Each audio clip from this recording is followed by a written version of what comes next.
Hello Virgo, Tagalog Tarot tayo ngayon. Express, mabilisan lang. Sun, Moon, Rising Sign and Venus. General reading for Virgo. Kunin mo lang kung ano yung mag-resonate. Kung hindi mag-resonate, carry lang. Pwede mong sundan yung next month. Pero naniniwala ako na may dahilan kung bakit nakikita mo to at nandito ka ngayon. New beginning. Oh yan. Siguro naghahanap ng ibang side hustle. Uy! Ikaw to, hermit. Contemplation. Seeking enlightenment. Naghahanap ng sagot sa mga bagay-bagay. Pero ito, good sign to kasi maaaring parang solstice, beginning of spring, ganyan. A period of abundance. Per page siya, parang nagsisimula pa lang na hanapin ng siksik, liglig at umaapaw or hinahanap mo yung green pasture. May positive energy, although eto ka, yung contemplation, may calmness around it, may security, merong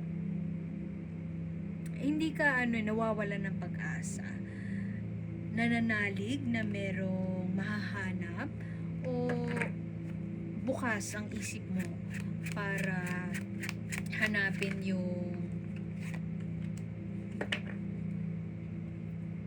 green pasture, if I may put it that way.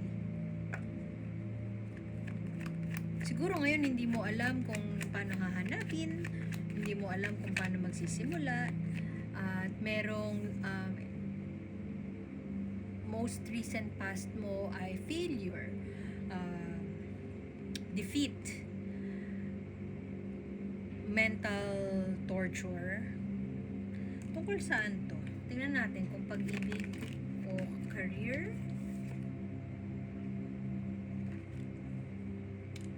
Maaaring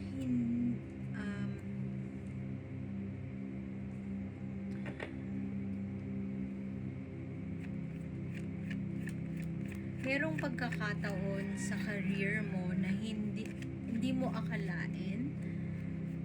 I mean, kontento ka dun eh. Pero, at some point, yung contentment na yun, nag-lead siya, humantong siya sa isang bagay na hindi mo inaasahan.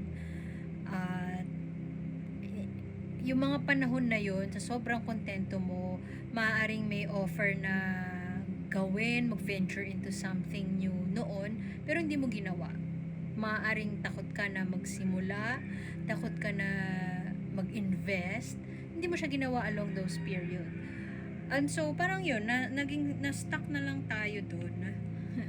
Na-stuck na lang tayo doon at ay to, humantong sa tingnan mo siya, iyak siya. Failure, defeat. Alam mo yung lugi, nalugi pero with these two here, I mean may lugi pero hindi ka nawawalan ng pag-asa para hanapin kung ano yung kung nasan yung yung green pasture, ika nga. Alam mo noon pa na parang there's something out there na dapat kong puntahan para kumita ng mas naaayon sa pangangailangan ko. Pero hindi mo yun ginawa kasi may contentment sa puso mo.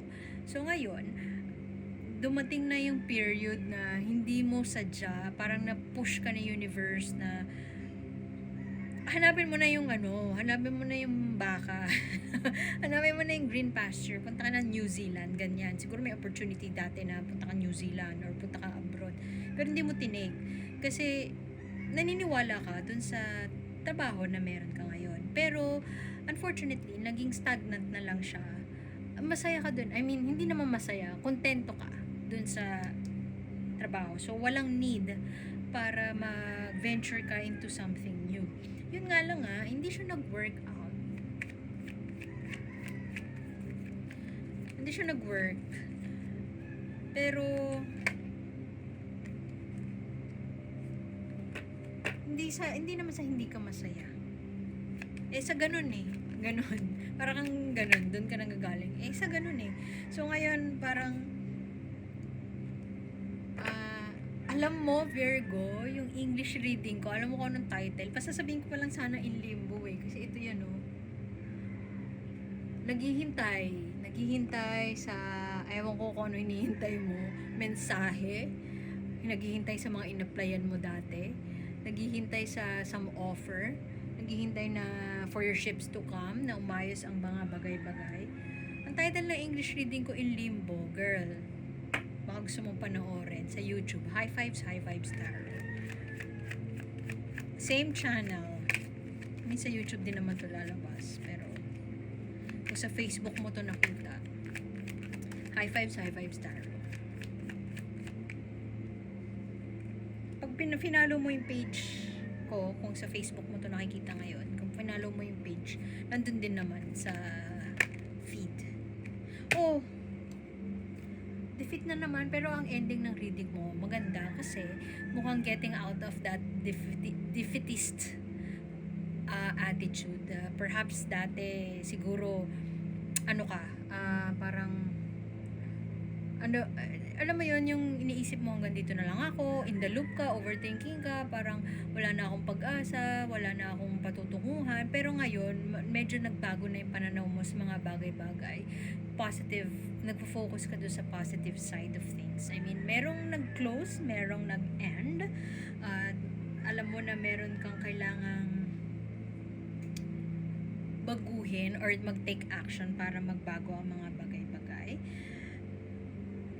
Nakakagalit yung paghihintay, nakakagalit yung akala mo darating na opportunity or pinrami sa'yo pero hindi dumating, nakakagalit siya.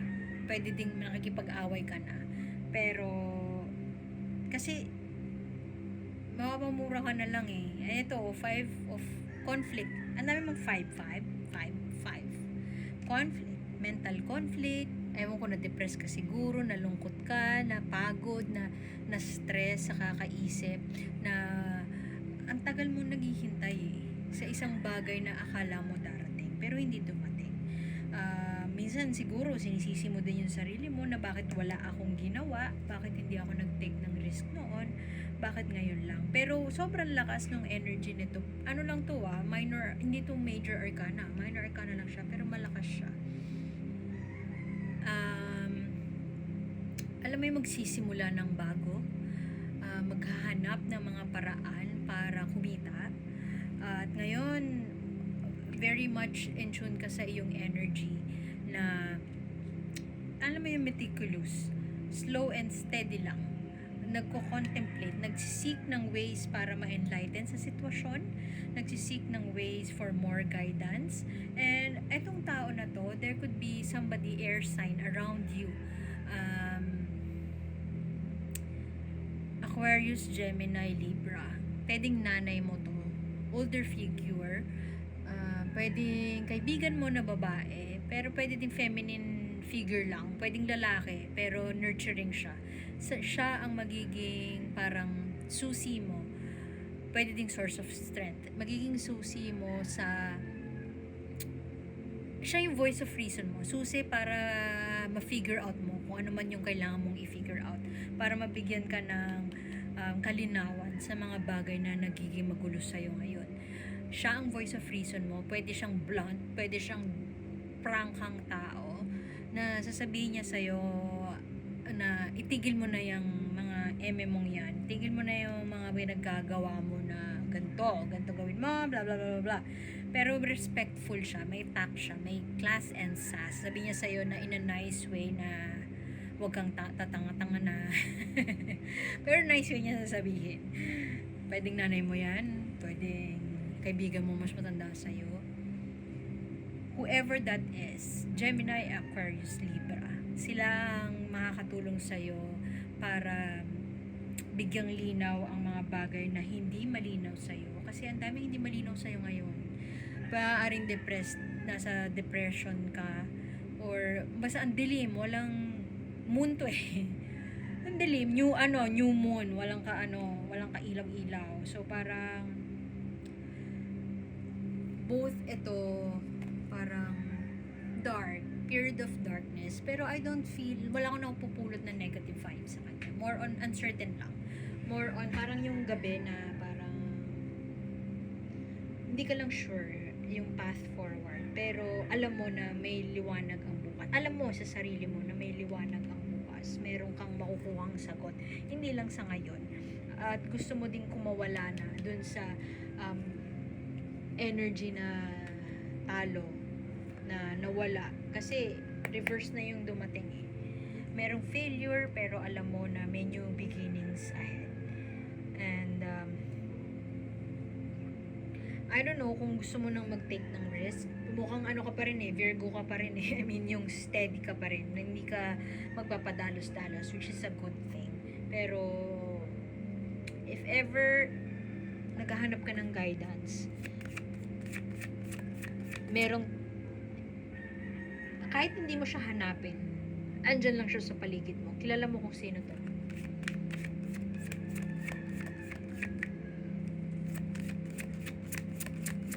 Message na universe para kay Virgo.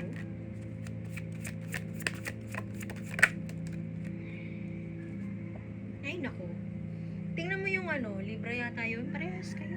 Improvise, hindi mo kailangan ng solid plan, hindi mo kailangan magtagal dyan, kakaisip, kakakontemplate, kakahintay. Huwag ka na maghintay, dear Virgo. Mag-improvise ka. Hindi mo kailangan na everything nitinitig, hindi mo kailangan maisaayos muna ang lahat bago mag-take action. Sometimes, kailangan mo lang tumalon, mag-improvise, and trust yourself in the process. So, kung sinabi ng intuition mo na go na, punta ka na ng New Zealand. Hindi siya napaka-specific nun, pero whatever it is na sabi ng intuition mo, yung green pasture na yun, whatever, abundance, kung ano yung hinala mo na magbibigay sa'yo ng abundance, go for it. Hindi mo kailangang perfect ang plano. Kasi nakahanda na yung path mo palabas. Yung path forward. Sometimes you just have to have fun and mag-improvise ka. So, I'm gonna leave it at that, Virgo, and I hope to see you next time. Ako si A, at see you soon. Bye!